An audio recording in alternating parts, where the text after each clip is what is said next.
Jose S. Buenconseqo is a professor of musicology at the College of Music, University of the Philippines, Diliman.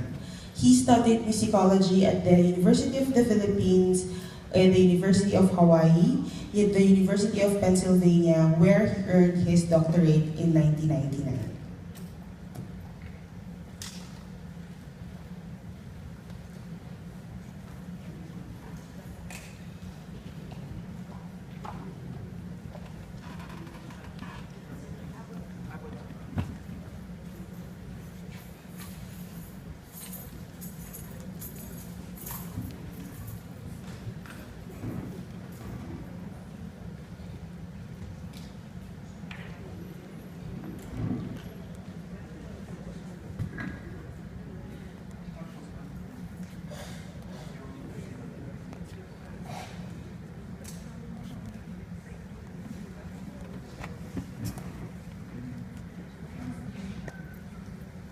Icon, social memory and presence in Tagalog film music, theme song. In this paper, I will explore the Filipino notion of the Larawan or image and how this intersects with music. An image is a thing that is either visible or invisible. Music, however, which medium is sound, is always invisible, though its vibrations can be as powerful as that of light and sight. Both music and image are matter. They are subject to human perception and action. There are hundreds of texts in Western philosophy on these ideas, but only a few are pertinent to my interpretation of social memory and the perception of presence or of Larawan in ritual performance and cinema. I mentioned those by Henry Bergson, Maurice Merleau-Ponty, and Gilles Deleuze, but their works are useful only if they are understood or contextualized within the point of view of lived realities and social experience in local Philippine communities. This paper, therefore, attempts to examine the notion of Larawan from the viewpoint of indigenous values. Without this, it is not productive to question why certain images are luminous or have effervescent qualities. The key to understanding the spirit or presence of both image and sound is, as this paper would argue, social memory. In the following pages, I will restate my understanding of Agusan Manobo's spirit possession ritual for healing and juxtapose this with salient movement images in the 1954 film, Maaalala Mo Kaya. In the former, the spirit medium is the physical body of what is called baylan or babaylan. In the latter, it is the electronic machine that projects what is called cinematographic illusion. The basic questions I ask are, what is music doing in the human body as a Larawan in ritual performance? How is the Larawan produced in coalescence with sound and perceived in the film machine? How do social memories play a part in the perception of the sense and meaning in the Larawan as image in both ritual and cinema? Perception in things. The perception that makes a Larawan can be called the perception in things. This phrase comes from Henry Bergson's book, Matter and Memory, that Gilles Deleuze had borrowed in his cinema books to set up categories of movement images that are constitutive of the filmic event. Bergson paved the way for us to understand how is it that perception does not reside in the nebulous realm of mind inside the subject, but in the perceptions and actions that social actors make of the things around them. Scholars call the fusion of perception with action as inactive perception or embodied perception. In relation to my interpretation of the Larawan making is an actualization or made by inactive perception by intuitive knowledge. Thus, Larawan making is a doing in which the act of the seeing is in the objects themselves and not in the mind. Bergson's idea of perception in things is useful to understand Agusan Manobo's spirit possession, which epistemology, however, goes beyond that of Bergson. For I will explore this case of Filipino image making in its ethnographic particularity. Using intuitive knowledge, Agusan Manobos perceive the fluid interpenetrations of life in nature and in human societies. This is manifest in their local knowledge of self, which has a permeable boundary.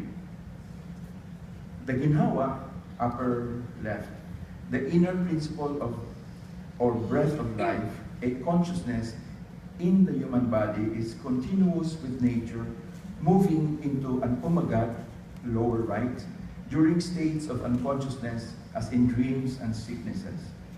The domains to which the self actualizes are heterogeneous temporal spaces of becoming. Similarly, inhuman or suprahuman entities or spirits of nature, labeled double in the diagram, upper right, can attack human bodies that then bring about mental illnesses and death. But these same spirits are always transformable into benevolent spirit guides or abiyang or bailan, who are indispensable in healing rituals.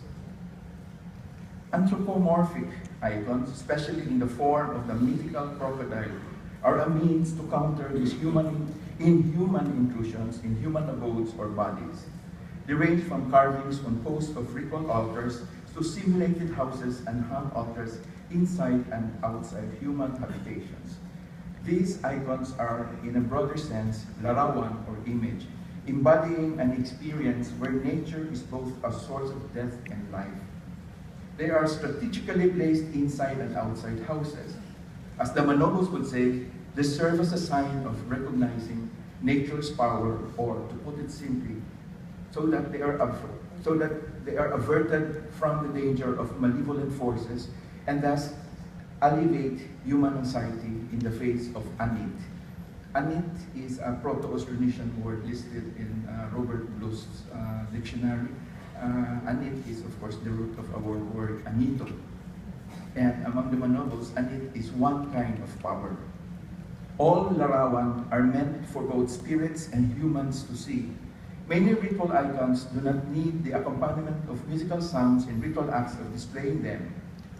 In the most elaborate act of seeing the Larawan, however, which entails the physical death of an animal sacrifice and the symbolic death of human medium becoming spirit, drum and gong are necessary, played intentionally as a means to evoke the incarnation of personal spirits who eclipse the ordinary consciousness of the medium once they are inside the medium's body as personal spirit guides. The sounds of drum and gong layer the possessed medium's dance. The music, along with the drone sound of hissing bells, mainly brings about the presence of spirit, and as it is, the sound is the auditory trunk to the visual display of things, ritual objects. These are tokens of social memory, such as old clothes of dead relatives or ancestors, and of things of human exchange or sociability, such as betel nuts, cigarettes, coins, etc. Upon hearing the sound, seeing these things, and listening to humans' plea for compassion, a spirit guide attacks the medium's body, which undergoes bodily trembling.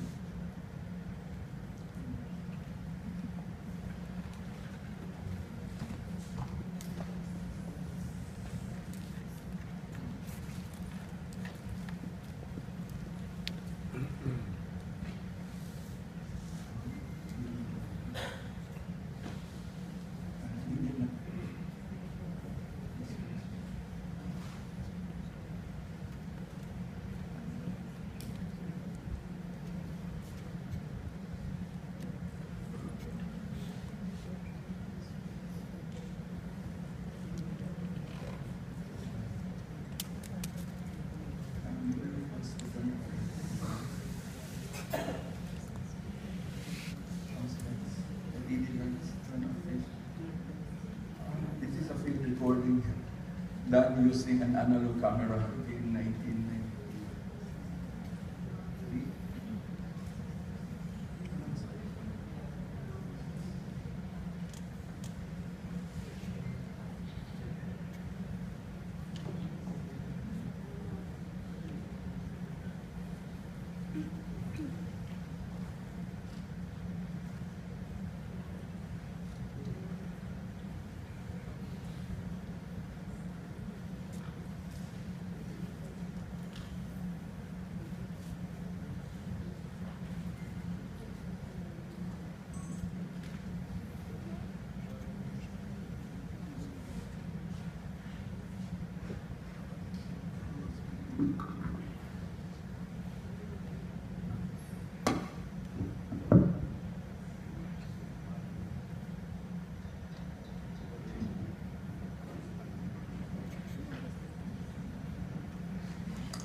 continue.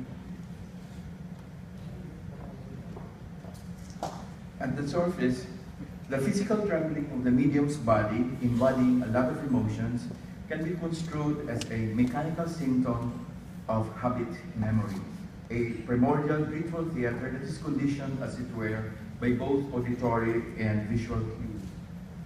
At a deeper level, this theater moves the recollection of past images into the present, imbuing spirit or memory into the ritual objects at hand. A spirit voice in song called tulad is one salient indicator of the otherworldly presence. The image of medium marks the change in the consciousness of bodily matter to that of spirit, a presence whose negative identity is inverted. The song, which origin the Manobose is a noong, and the medium's dances are moving images that actualize a performance. Manobos verbalize this to be like a dream. In Manobo cosmology, song cannot be located in mythical space because it is a time-bound phenomenon. It is constitutive of a duration in which memory animates matter with spirits. In the Manobo ritual Larawan, the virtuality of the past opens up to actualize the ritual dialogues in the present, which consist of reciprocal listening and seeing between mediums and humans, or between past and present. Shared social memory is virtual memory, and this is the more important part of Manobo ritual because it is a dialogue where the recollection of the shared social memory from the depths of the non-conscious is brought forth into focus, or to what Bergson has termed as pure perceptions in the present. The actualization of the virtual past in the present is mechanically articulated by conventional ritual techniques such as trembling, ritual dance, speech, and song. As such, Manobo ritual performance is complex. It is made up of a series of acts that manipulate the displayed objects or things for participants to see. In this dreamlike state of Manobo Larawan, various spirit identities in the medium's body serve as indexical icons to the flow of moving images in performance. The killing of the animal sacrifice, for example, requires the presence of the male elder spirit from the mythical mountain, while acts of seeing, panimaya, or divination is done by the singing spirit who, as just said, does not have a place in the cosmos, for song is time itself, not space. There are many other performatives emitting from the medium's body that I cannot go into here for lack of time. Suffice it to say that the overall framework for perceiving things in ritual is focused on the medium, which acts as a larawan, a focuser to the ritual actions done in its midst. Here, to reiterate the notion of perception in things is not in the mind, but in the images that are externalizations of consciousness. Perception is in the things themselves, and ritual experience is thus a form of knowing things in actuality through intuition. What happens to perception when it is mediated by the technology of camera that substitutes for human perception? Perception of perception. The introduction of electronic cinematic technology in the Philippines configured a new way of perceiving reality. As medium, this is beholden to the capacity of the camera as a machine to frame a fictional actuality on its own. In the decade of comparatively positive outlook following the devastating war and the inauguration of the Third Philippine Republic, state projects aimed at economic and cultural reconstruction as the landed elites of the past and the nouveau rich reopened cultural industries and built cinema studios and theaters. Contrary to the opinion of some scholars who have stated that Philippine mass media of the 1950s mainly ate or assimilated Hollywood aesthetic into their cinematic productions, there is enough traditional material in the 1950s films that would warrant a consideration that what Filipino producers were producing were in fact hybrid works in which tradition, a durable aspect of culture, was very much present. This tradition is part of what I have been calling social memory. There are at least 3 kinds of traditional Filipino music and dance that were incorporated in the 1950s Tagalog films. 1, music by the previous generation of composers trained in the UP Conservatory of Music, which until then was the only tertiary level music school offering a composition program. Loosely called art music, it had a wide circulation in the Philippines due to the fact that a number of composers from the conservatory were engaged in economic activities. They sold their sheet music to the market, played as entertainers in cabarets, and assisted in producing recorded sound that was broadcast over the radio. This type of artsy music is familiar in the films that bear the song's titles from the 1950s. Though not so many, they stood out from the rest, such as Mutya ng Pasig in 1950, Anak Dalita in 1956, Kundiman ng Lahi in 1959, etc. The source is art song Kundiman by Nicanor Tiongson and Francisco Santiago. The impact of this music genre, which is in 19th century romantic style, is seen in a number of movies that would later have the word Kundiman in its title. The most exemplary film of this was the 1950s trend-setting Mutya ng Pasig, which theme song was composed in 1926. The music of this utopic, nostalgic, and orientalist song held outlive the composer who died in 1934. Nicanor Tiongson's cousin Richard directed the movie with the same title, and Nicanor's wife reprinted the piece sometime after 1934. The inscription of the song in 1950 is distant from the date of composition. One can see, however, the kinship between the iconography of the Larawan in the cover of the sheet music and its mise-en-scène in the movie, the nymph seated on the rock by the riverbank.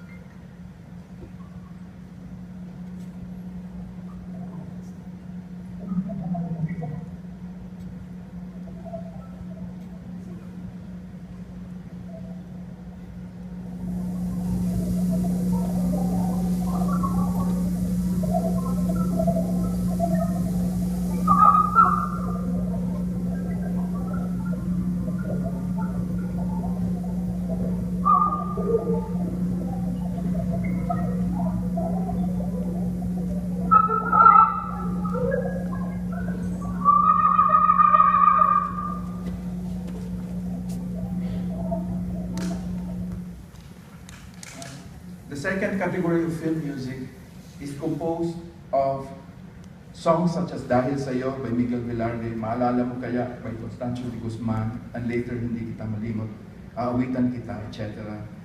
This second group can be termed as Kundimani because most are in fact in Danza Filipina style.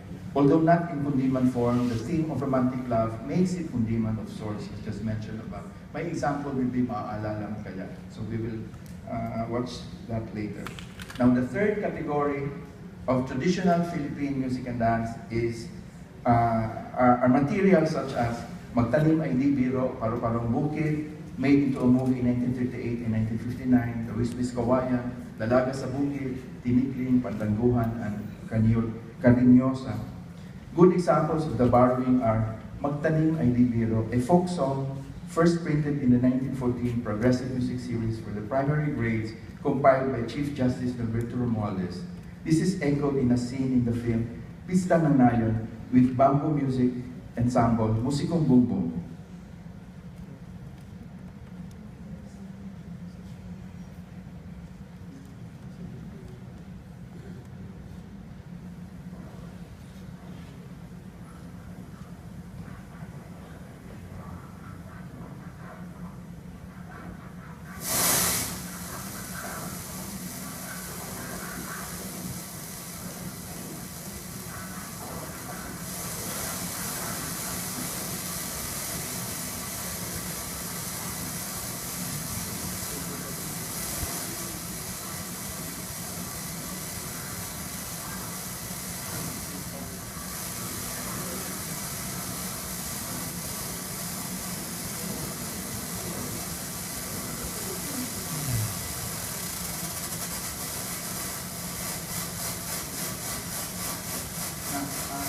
And then we have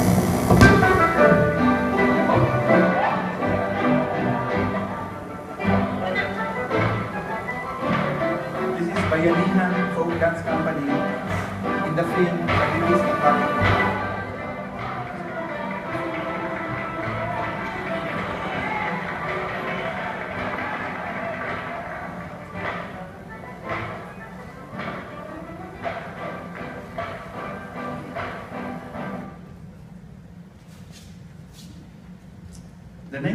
2004 movie, Maalala Mo Kaya, sa Pagkita Pictures under the direction of Maris Torres, is a realist allegory of this changing material world that was immediate post-war Philippines. It is a story about the journey of song in the lives of two lovers crossed by misfortunes in life. This song, composed by Constancio de Guzman, belongs to the second category Kundi Mangin just mentioned. A romantic tale tinged with comedic gags, thanks to an early performance of Dolphy's genius. The film symbolizes the tension between faithful, authentic, infinite love, symbolized by song, and the nasty, insecure jealousy. The emotions of characters emerge from the perceptions of selves within and across social class boundaries, that is between the poor from the province and the bureaucrats from the city. This is an enduring theme in most Filipino films that Del Mundo had already discussed in his book. I will tell you now the story of Maalala Mo Kaya. The story begins with the composer of the song, a piano man named Celso del Rosario, played by the highest paid actor in Rogelio de la Rosa, and who is perhaps the first celebrity turned politician in the country. Celso is a provinciano who fell in love with the maiden of the barrio, Dalaga sa Bukid, Pilar de Leon, played by Carmen Rosales.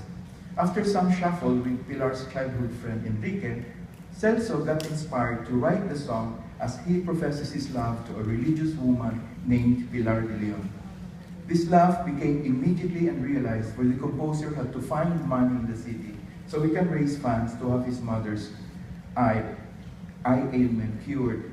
While selling the song to a music publishing company, the owner, who is a conceited and possessive businesswoman socialite named Patria del Mar, played by Patria Plata, physically seduced the composer. Fun-loving but duplicitous, she accompanied the composer back to his province. To hide her pain, Celso's first love, Pilar, writes a letter to Celso that she is already engaged to her childhood friend Enrique, when in fact she was to enter as a working student in a private religious-run college. Shocked by this perceived infidelity, the composer decides right there and then to marry the socialite. They returned to the city and got married, tagging along the composer's mother, who needed an eye operation. Things did not go well because the domineering Patria del Mar needed attention from Celso and thus got jealous of the strong attachment that mother and son had in her house.